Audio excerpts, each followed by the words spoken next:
What's up, everybody? This week is all about sleep. So sleep is the performance enhancer that no one really talks about. As you all know, sleep is so important. We hear about it all the time. A lot of us had that one-on-one conversation about sleep being so important. But why is it so important? To really emphasize the importance of sleep, let's talk about what happens when we don't get enough. So first things first, when you are sleep deprived, here's what starts happening. Our ability to metabolize glucose decreases, and glucose is super important for energy. It is one of our main energy sources. So it's going to take you a lot more effort to get the same amount of work done. Next, it decreases your hormone balance. So while you're sleeping, your body is releasing testosterone and IGF-1, which is a growth hormone. Both of these two things are very, very important for muscle building and recovery. So basically, we need that full 8 hours of sleep in order to release the proper amount of testosterone and IGF-1 for our bodies to use and recover in between those workouts. Next, it decreases our ability to recover and build muscle in between workouts.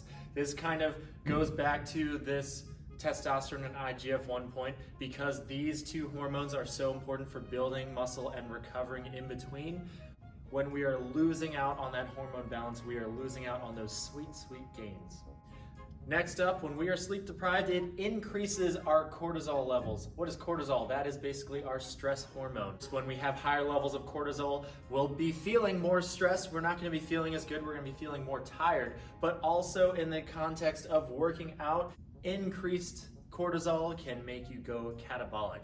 Catabolic basically means your muscles break down, which is, obviously not a good thing. We want to build those muscles up so we can gain that strength and make those sweet, sweet gains.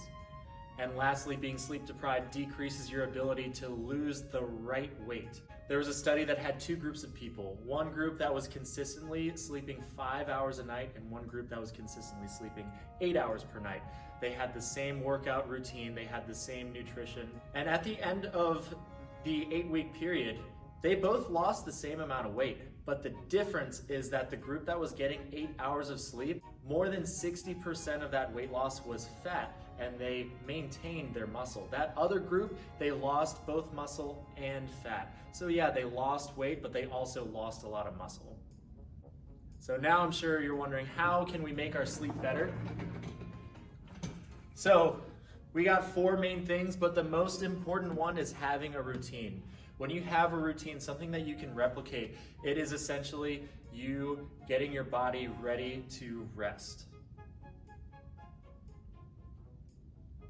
Right, so this routine can be anything that you can replicate. For me personally, my routine is taking out the dog, feeding my little monsters, aka the cats, brushing my teeth, laying down in bed, and setting my phone aside. So doing all those things and having my phone away from me will allow me to kind of bring...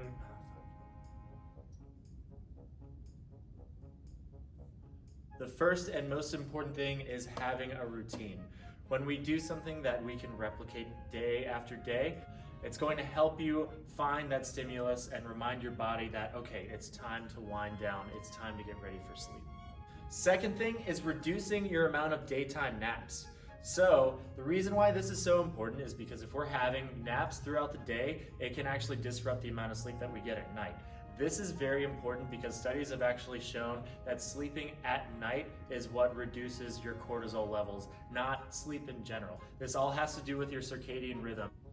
Now, this has a little asterisk. If you're already getting 8 hours of sleep per night and you have the time to take that extra nap, go for it, as long as you feel like it is not making you feel more tired or making you feel like you're not recovering in between your workouts.